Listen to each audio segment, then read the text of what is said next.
Hi everybody, I'll show you what I'm going to do with the couplers. This is the car we're going to work on. It's a MicroTrains car. I have, if I can open it up, let me see it, I have added weight to it, so it is at the common weight. But the couplers have not been modified. But similar to the car that we saw the bobbing on. So the first thing I'm going to do is I'm going to pop the truck off. It's usually pretty easy. This has the, body mounted couplers. Okay. So the next thing I'm going to do is I'm going to pop the coupler off. Now, these usually come off pretty easy, but might need to pop it off. It's got a little pin on it. There we go. Okay. So we set the car to the side now. Okay.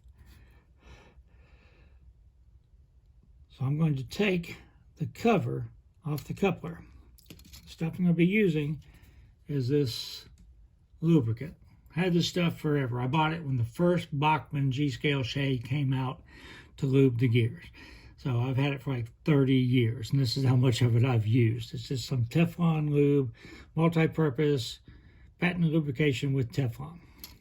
So I'm just going to get a toothpick, and I'm just going to put just a little dab on it. You could probably use Vaseline. It has to be something with some type of grease, though. Oil is not going to work. All right. So I do not have a coupler jig, assembly jig for MicroTrains. If I did, it would probably be easier. I don't know if you can see it, but this is the little pin that sticks into the body. Sometimes it's hard to tell what part comes off on these things.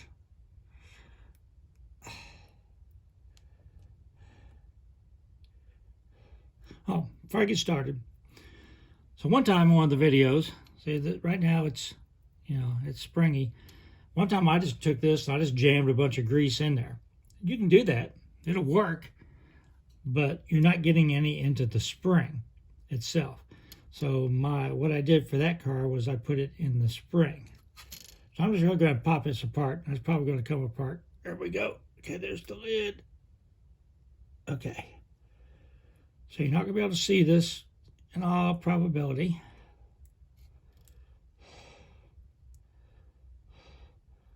The spring is still in there. I'm just going to take the grease and I'm just going to put it in where the spring is.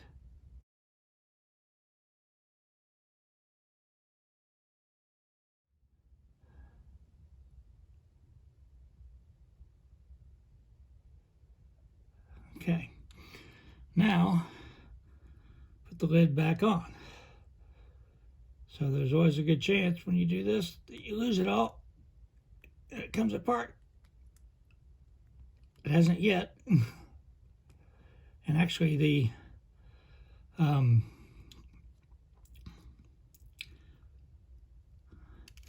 grease helps hold the spring in. So got that going for you.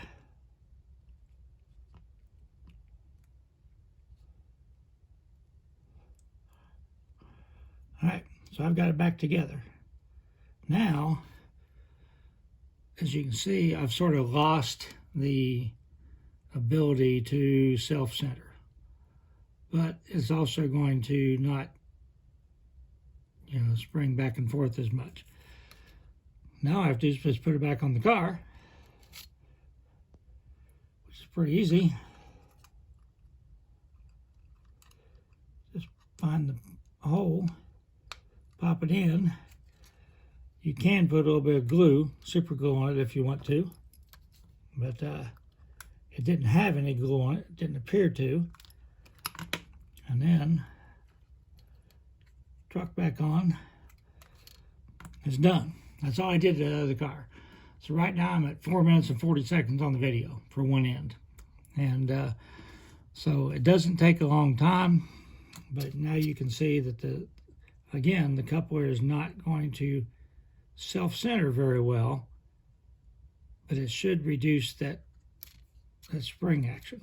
So I flip around the other end where we haven't done anything, and you can see it's just, you know, well, it's hard to see in this light, but it's still very springy. So the other end, so I'm going to try this. That's why it seems a little bit more elegant to me than just jamming the stuff in there. Again, I have over 100 cars now, especially counting my DT&I cars, which are not in my JMRI. I don't use them for anything except for my DT&I trains.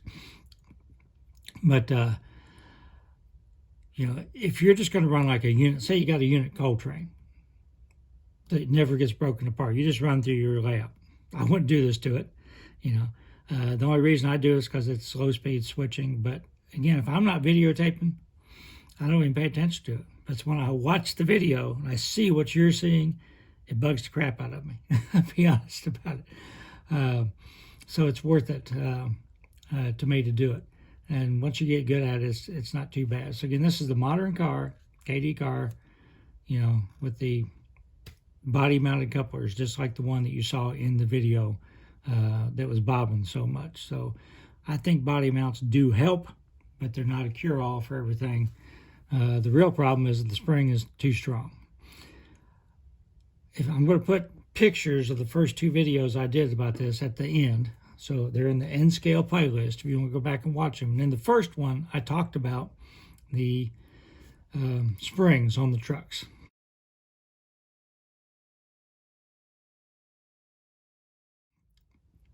To me, if my boat is leaking, I want to fix the boat. I don't want to get a bucket to bail water. If you put a spring on the wheels, you're bailing water.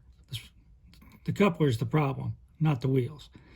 So I prefer to try to address the problem if I can. Now, Accumate and the couplers they use in Athearn, they don't have this problem. They have a different design. For some reason, people don't like Accumate. I don't know why. To me, I think I'd be perfectly fine if I had all Accumates. But if you know of a reason that the Accumates are not good, let me know. Maybe on long trains they are too weak. I don't know. But for my layout, if I had 100% Accumates, I wouldn't have any bobbing and I would be okay. I talked enough. If you have any questions, let me know. But I'm not going to go back and rehash the same thing I did in two other videos. I'll put a picture in there of where they are if you want to watch them. Stay safe.